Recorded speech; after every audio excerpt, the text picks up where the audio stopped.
নিজেদের মধ্যে ফ্যামিলির মধ্যে একটা মানে এতিম বাচ্চা আর কি, ওর ব্যাপারে বিয়ে হচ্ছে আর কি। তো ওর ব্যাপারে কিছু পয়সা পাতি ডিমান্ড টিমান্ড এগুলো আর কি, জানেন তো বাংলাদেশে রুলস দিতেই হয়। জি এই মস্ত অবস্থায় যদি তাদেরকে হেল্প করা যায় এরকম পয়সা দিয়ে, তো তাতে কি আমি গুণাগার হব কিনা?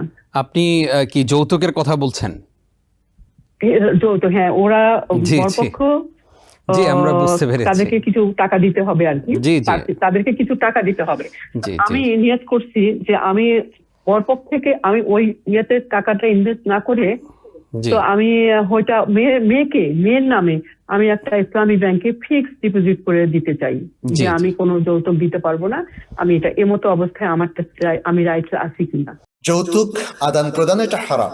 মহর বর কনেকে দেবে, পাত্র পাত্রীকে দেবে।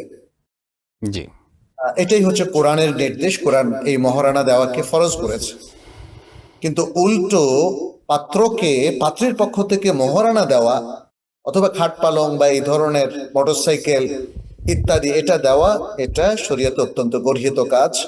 এটা করা যাবে না। যেহেতু যৌতুক হিসাবে, যৌতুক কাকে বলে? যৌতুক হচ্ছে পাত্র পাত্রী উভয়েই একটা রসুম রেওয়াজ চালু করলো যে পাত্রকে এই টাকা দিতে হবে, তা না হলে বিয়েটা হবে না।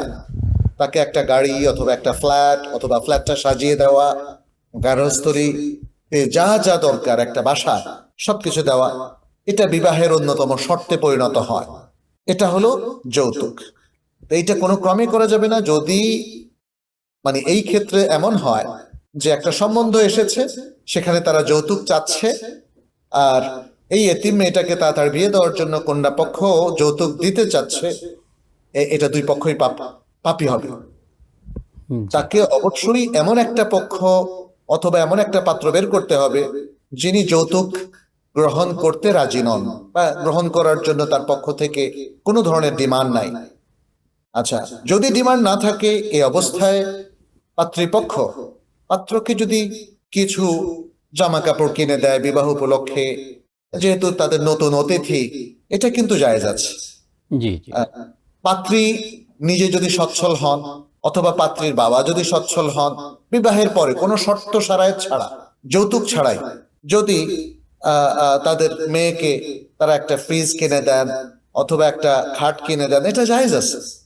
কিন্তু যৌতুক হিসাবে জায়েজ নেই, এটা মনে রাখতে হবে। যৌতুক অত্যন্ত গর্হিত একটা জিনিস, যেটাকে আদান প্রদান করার ইসলামে কোনো অনুমতি নাই।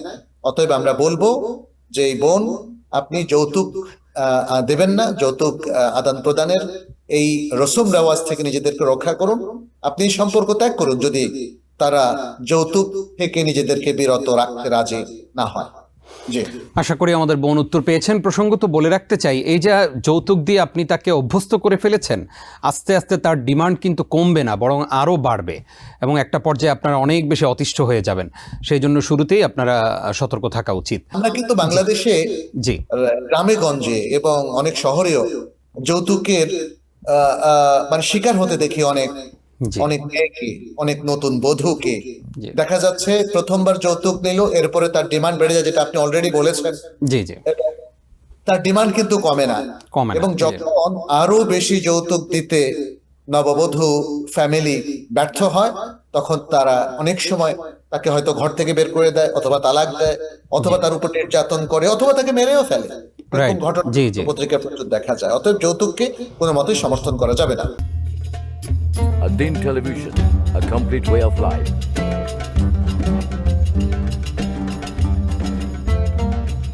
প্রিয় দর্শক, ধন্যবাদ আদ্দিনের সাথে থাকার জন্য। এমন আরো সুন্দর সুন্দর ইসলামিক কন্টেন্ট ও সবশেষ আপডেট পেতে সাবস্ক্রাইব করুন আমাদের ইউটিউব চ্যানেল আদ্দিন, এবং পাশের বেল আইকনটি চাপুন। পরবর্তী সকল ভিডিও নোটিফিকেশন পেতে যুক্ত থাকুন আমাদের সোশ্যাল মিডিয়ায়।